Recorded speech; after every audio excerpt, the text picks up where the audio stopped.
अध्याय 4। क्या बताती हैं हमें किताबें और कब्रें। पुस्तकालय में मेरी। जैसे ही घंटी बजी, शिक्षक ने छात्रों को अपने साथ आने को कहा। आज वे पहली बार पुस्तकालय जा रहे थे।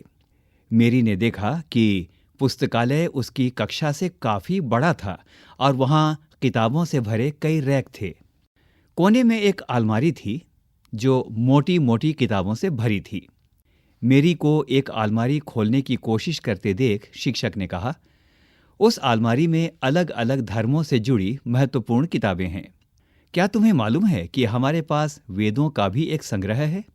मेरी सोचने लगी, वेद क्या है? चलो पता लगाएं। दुनिया के प्राचीनतम ग्रंथों में एक। शायद तुमने वेदों के बारे में सुना होगा। वेद 4 हैं: ऋग्वेद, सामवेद, यजुर्वेद तथा अथर्ववेद। सबसे पुराना वेद है ऋग्वेद, जिसकी रचना लगभग 3500 साल पहले हुई। ऋग्वेद में 1000 से ज्यादा प्रार्थनाएं हैं जिन्हें सूक्त कहा गया है। सूक्त का मतलब है अच्छी तरह से बोला गया। ये विभिन्न देवी देवताओं की स्तुति में रचे गए हैं। इनमें से 3 देवता बहुत महत्वपूर्ण हैं: अग्नि, इंद्र और सोम। अग्नि आग के देवता, इंद्र युद्ध के देवता हैं और सोम एक पौधा है जिससे एक खास पेय बनाया जाता था। वैदिक प्रार्थनाओं की रचना ऋषियों ने की थी। आचार्य विद्यार्थियों को इन्हें अक्षरों, शब्दों और वाक्यों में बांटकर सस्वर पाठ द्वारा कंठस्थ करवाते थे। अधिकांश सूक्तों के रचयिता सीखने और सिखाने वाले पुरुष थे। कुछ प्रार्थनाओं की रचना महिलाओं ने भी की थी। ऋग्वेद की भाषा प्राक संस्कृत या वैदिक संस्कृत कहलाती है। तुम स्कूल में जो संस्कृत पढ़ती हो उससे यह भाषा थोड़ी भिन्न है। संस्कृत और अन्य भाषाएं। संस्कृत भाषा भारोपीय यानी भारत और यूरोपीय भाषा परिवार का एक हिस्सा है। भारत की कई भाषाएं असमिया, गुजराती, हिंदी, कश्मीरी और सिंधी, एशियाई भाषाएं जैसे फारसी तथा यूरोप की बहुत सी भाषाएं जैसे अंग्रेजी, फ्रांसीसी, जर्मन, यूनानी, इतालवी, स्पेनिश आदि इसी परिवार से जुड़ी हुई हैं। उन्हें एक भाषा परिवार इसीलिए कहा जाता है क्योंकि आरंभ में उनमें कई शब्द एक जैसे थे। उदाहरण के लिए मातृ संस्कृत में है, हिंदी में वही माँ और अंग्रेजी में उसी को मदर कहते हैं। इन शब्दों को ध्यान से देखो।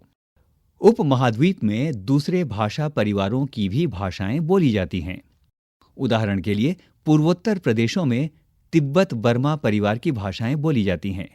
तमिल, तेलुगु, कन्नड़ और मलयालम द्रविड़ भाषा परिवार की भाषाएं हैं, जबकि झारखंड और मध्य भारत के कई हिस्सों में बोली जाने वाली भाषाएं ऑस्ट्रो एशियाटिक परिवार से जुड़ी हैं।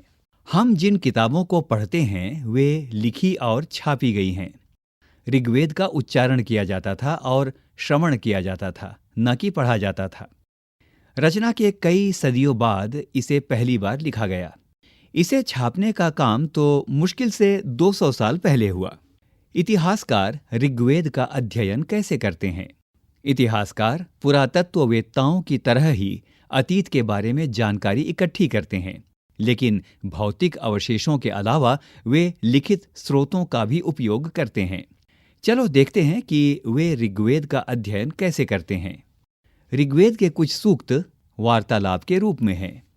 विश्वामित्र नामक ऋषि और देवियों के रूप में पूजित 2 नदियों यानी व्यास और सतलुज के बीच यह संवाद एक ऐसे ही सूक्त का अंश है। जिस चित्र को आप देख रहे हैं यह भूर्ज वृक्ष की छाल पर लिखी यह पांडुलिपि कश्मीर में पाई गई थी। लगभग 150 वर्ष पहले ऋग्वेद को सबसे पहली बार छापने के लिए इसका उपयोग किया गया था। इसी पांडुलिपि को देखकर अंग्रेजी अनुवाद तैयार हुआ। यह पांडुलिपि पुणे, महाराष्ट्र के एक पुस्तकालय में सुरक्षित है। विश्वामित्र और नदियों का पारस्परिक संवाद। विश्वामित्र: हे नदियों, अपने बछड़ों को चाटती हुई 2 दमकती गायों की तरह 2 फुर्तीले घोड़ों की चाल से पहाड़ों से नीचे आओ। इंद्र द्वारा दी गई शक्ति से स्फूर्त तुम रथों की गति से सागर की ओर बह रही हो। तुम जल से परिपूर्ण हो और एक दूसरे से मिल जाना चाहती हो। नदियां, जल से परिपूर्ण हम देवताओं के बनाए रास्ते पर चलती हैं। एक बार निकलने पर हमें रोका नहीं जा सकता। हे ऋषि, तुम हमसे प्रार्थना क्यों कर रहे हो? विश्वामित्र, हे बहनों, मुझ गायक की प्रार्थना सुनो। मैं रथों और गाड़ियों सहित बहुत दूर से आया हूँ। कृपा करके अपने जल को हमारे रथों और गाड़ियों की धुरियों के ऊपर ना उठाओ, ताकि हम आसानी से उस पार जा सकें।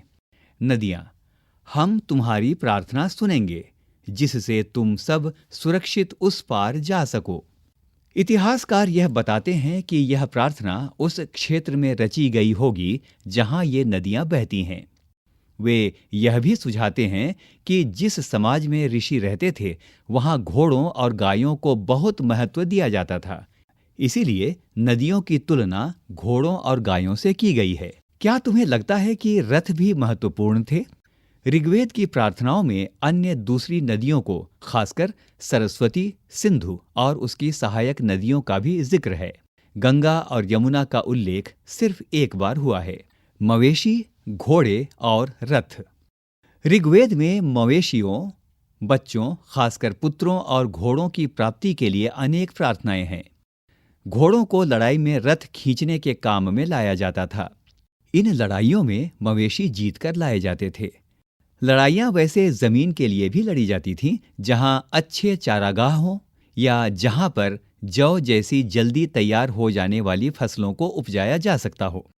कुछ लड़ाइयाँ पानी के स्रोतों और लोगों को बंदी बनाने के लिए लड़ी जाती थीं। युद्ध में जीते गए धन का कुछ भाग सरदार रख लेते थे तथा कुछ हिस्सा पुरोहित को दे दिया जाता था। शेष धन आम लोगों में बांट दिया जाता था। कुछ धन यज्ञ करने के लिए भी प्रयुक्त होता था। यज्ञ की आग में आहुति दी जाती थी। ये आहुतियां देवी देवताओं को दी जाती थीं। घी, अनाज और कभी-कभी जानवरों की भी आहुति दी जाती थी। अधिकांश पुरुष इन युद्धों में भाग लेते थे। कोई स्थायी सेना नहीं होती थी, लेकिन लोग सभाओं में मिलते जुलते थे और युद्ध व शांति के विषय में सलाह मशविरा करते थे। यहाँ वे ऐसे लोगों को अपना सरदार चुनते थे जो बहादुर और कुशल योद्धा हों। लोगों की विशेषता बताने वाले शब्द। लोगों का वर्गीकरण काम, भाषा, परिवार या समुदाय, निवास स्थान या सांस्कृतिक परंपरा के आधार पर किया जाता रहा है। ऋग्वेद में लोगों की विशेषता बताने वाले कुछ शब्दों को देखो। ऐसे दो समूह हैं जिनका वर्गीकरण काम के आधार पर किया गया है। पुरोहित, जिन्हें कभी कभी ब्राह्मण कहा जाता था, तरह तरह के यज्ञ और अनुष्ठान करते थे। दूसरे लोग थे राजा। ये राजा वैसे नहीं थे जिनके बारे में तुम बाद में पढ़ोगी। ये न तो बड़ी राजधानियों और महलों में रहते थे, न इनके पास सेना थी, न ही ये कर वसूलते थे। प्रायः राजा की मृत्यु के बाद उसका बेटा अपने आप ही शासक नहीं बन जाता था। जनता या पूरे समुदाय के लिए दो शब्दों का इस्तेमाल होता था। एक था जन, जिसका प्रयोग हिंदी व अन्य भाषाओं में आज भी होता है। दूसरा था विश, जिससे वैश्य शब्द निकला है। इस विषय पर तुम अध्याय 5 में विस्तार से पढ़ोगी।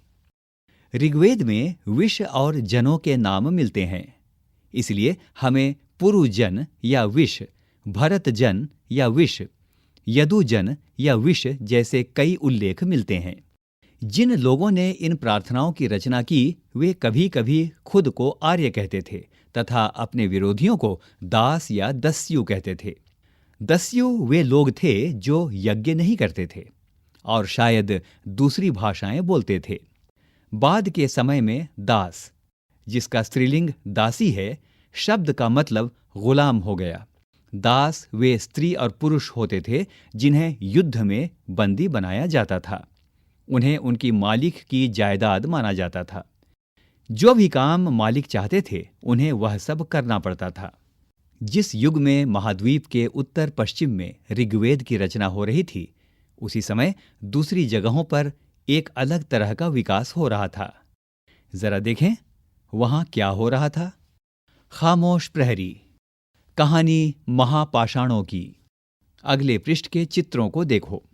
ये शिलाखंड महापाषाण यानी महा बड़ा और पाषाण और पत्थर नाम से जाने जाते थे। ये पत्थर दफन करने की जगह पर लोगों द्वारा बड़े करीने से लगाए गए थे। महापाषाण कब्रें बनाने की प्रथा लगभग 3000 वर्ष पहले शुरू हुई। यह प्रथा दक्कन, दक्षिण भारत, उत्तर पूर्वी भारत और कश्मीर में प्रचलित थी। कुछ महत्वपूर्ण महापाषाण पुरास्थल मानचित्र 2 में दिखाए गए हैं। कुछ महापाषाण जमीन के ऊपर ही दिख जाते हैं, कुछ महापाषाण जमीन के भीतर भी होते हैं। यहाँ एक चित्र दिया गया है। इस तरह के महापाषाण को ताबूत शवाधान सिस्ट कहा जाता है। यहाँ दिखाए गए सिस्ट में एक पोर्ट होल या बड़ा सुराख है, जो शायद पत्थरों से बने हुए कमरे में जाने का रास्ता था। कई बार पुरातत्वविदों को गोलाकार सजाए हुए पत्थर मिलते हैं, कई बार अकेला खड़ा हुआ पत्थर मिलता है। यही एकमात्र प्रमाण है जो जमीन के नीचे कब्रों को दर्शाते हैं। इन सब कब्रों में कुछ समानताएं हैं। सामान्यतः मृतकों को खास किस्म के मिट्टी के बर्तनों के साथ दफनाया जाता था, जिन्हें काले लाल मिट्टी के बर्तनों यानी ब्लैक एंड रेडवेयर के नाम से जाना जाता है। इनके साथ ही मिले हैं लोहे के औजार और हथियार, घोड़ों के कंकाल और सामान तथा पत्थर और सोने के गहने। क्या हड़प्पा के शहरों में लोहे का प्रयोग होता था? इस पृष्ठ पर बाईं ओर 2 चित्र हैं जो महापाषाण कब्रों से मिले लोहे के सामान हैं। बाईं ओर घोड़े के लिए सामान, नीचे बाईं ओर कुल्हाड़ियां और सबसे नीचे एक कटार का चित्र दिया गया है। लोगों की सामाजिक असमानताओं के बारे में पता करना। पुरातत्वविद यह मानते हैं कि कंकाल के साथ पाई गई चीजें मरे हुए व्यक्ति की ही रही होंगी। कभी कभी एक कब्र की तुलना में दूसरी कब्र में ज्यादा चीजें मिलती हैं। मानचित्र 2 पर जो पृष्ठ 13 में दिया गया है, ब्रह्मगिरी को खोजो। यहाँ एक व्यक्ति की कब्र में 33 सोने के मनके और शंख पाए गए हैं। दूसरे कंकालों के पास सिर्फ कुछ मिट्टी के बर्तन ही पाए गए। यह दफनाए गए लोगों की सामाजिक स्थिति में भिन्नता को दर्शाता है। कुछ लोग अमीर थे तो कुछ लोग गरीब, कुछ लोग सरदार थे तो दूसरे अनुयायी। क्या कुछ कब्रगाहें खास परिवारों के लिए थीं? कभी कभी महापाषाणों में एक से अधिक कंकाल मिले हैं। वे यह दर्शाते हैं कि शायद एक ही परिवार के लोगों को एक ही स्थान पर अलग अलग समय पर दफनाया गया था। बाद में मरने वाले लोगों को पोर्ट होल के रास्ते कब्रों में लाकर दफनाया जाता था। ऐसे स्थान पर गोलाकार लगाए गए पत्थर या चट्टान चिन्हों का काम करते थे, जहां लोग आवश्यकतानुसार शवों को दफनाने दोबारा आ सकते थे। इनाम गांव के एक विशिष्ट व्यक्ति की कब्र। मानचित्र 2 में जो पृष्ठ 13 में दिया गया है, इनाम गांव को खोजो। यह भीमा की सहायक नदी घोड़ के किनारे एक जगह है। इस जगह पर 3600 से 2700 साल पहले लोग रहते थे।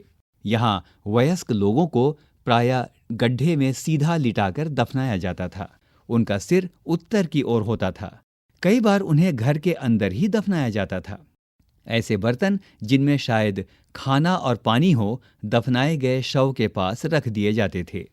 एक आदमी को 5 कमरों वाले मकान के आंगन में 4 पैरों वाले मिट्टी के एक बड़े से संदूक में दफनाया गया था। बस्ती के बीच में बसा यह घर गांव के सबसे बड़े घरों में से एक था। इस घर में एक अनाज का गोदाम भी था। शव के पैर मुड़े हुए थे। क्या बताते हैं हमें कंकालों के अध्ययन?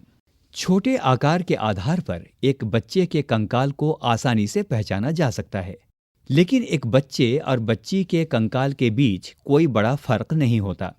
क्या हम यह पता लगा सकते हैं कि कंकाल किसी पुरुष का था या स्त्री का? कभी कभी लोग कंकाल के साथ मिले सामानों के आधार पर इसका अंदाजा लगाते हैं। उदाहरण के लिए, यदि कंकाल के साथ गहने मिलते हैं तो कई बार उसे महिला का कंकाल मान लिया जाता है, लेकिन ऐसी समझ के साथ समस्याएं हैं। क्योंकि अक्सर पुरुष भी आभूषण पहनते थे। कंकाल का लिंग पहचानने का बेहतर तरीका उसकी हई स्त्रियों की जांच है। चूंकि महिलाएं बच्चों को जन्म देती हैं, इसीलिए उनका कटी प्रदेश या कूल्हा पुरुषों से ज्यादा बड़ा होता है। ये समझ कंकालों के आधुनिक अध्ययन पर आधारित है। आज से लगभग 2000 साल पहले चरक नाम के प्रसिद्ध वैद्य हुए थे। उन्होंने चिकित्सा शास्त्र पर चरक संहिता नाम की किताब लिखी। वे कहते हैं कि मनुष्य के शरीर में 360 हई स्त्रियां होती हैं। यह आधुनिक शरीर रचना विज्ञान की 206 हई स्त्रियों से काफी ज्यादा है। संभवतः चरक ने अपनी गिनती में दांत, हई स्त्रियों के जोड़ और कार्टिलेज को जोड़कर यह संख्या बताई थी। इनाम गांव के लोगों के काम धंधे। इनाम गांव में पुरातत्वविदों को गेहूं, जौ, चावल, दाल, बाजरा, मटर और तिल के बीज मिले हैं। कई जानवरों की हड्डियां भी मिली हैं। कई हड्डियों पर काटने के निशान से यह अंदाजा होता है कि लोग इन्हें खाते होंगे। गाय, बैल, भैंस, बकरी, भेड़, कुत्ता, घोड़ा, गधा, सुअर, सांभर, चितकबरा, हिरण, कृष्णमृग, खरहा, नेवला, चिड़िया, घड़ियाल, कछुआ, केकड़ा और मछली की हड्डियां भी पाई गई हैं। ऐसे साक्ष्य मिले हैं कि बेर, आंवला, जामुन, खजूर और कई तरह की रस भरियां एकत्र की जाती थीं।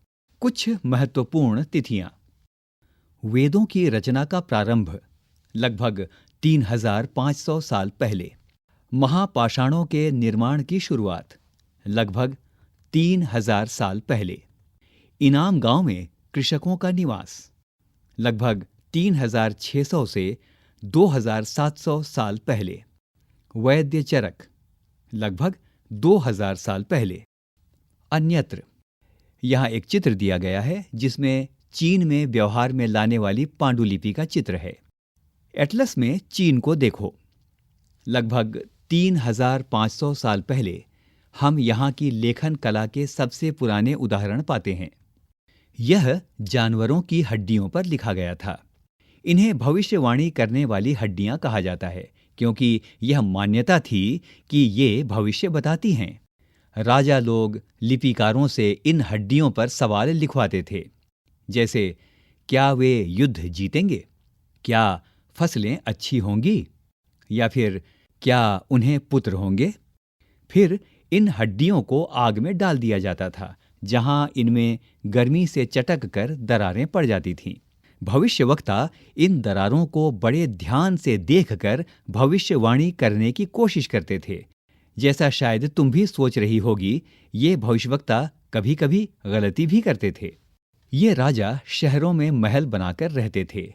उन्होंने बेशुमार दौलत इकट्ठी कर ली थी, जिनमें बड़े-बड़े नक्काशी किए हुए कांसे के बर्तन भी शामिल थे, लेकिन वे लोहे का इस्तेमाल करना नहीं जानते थे।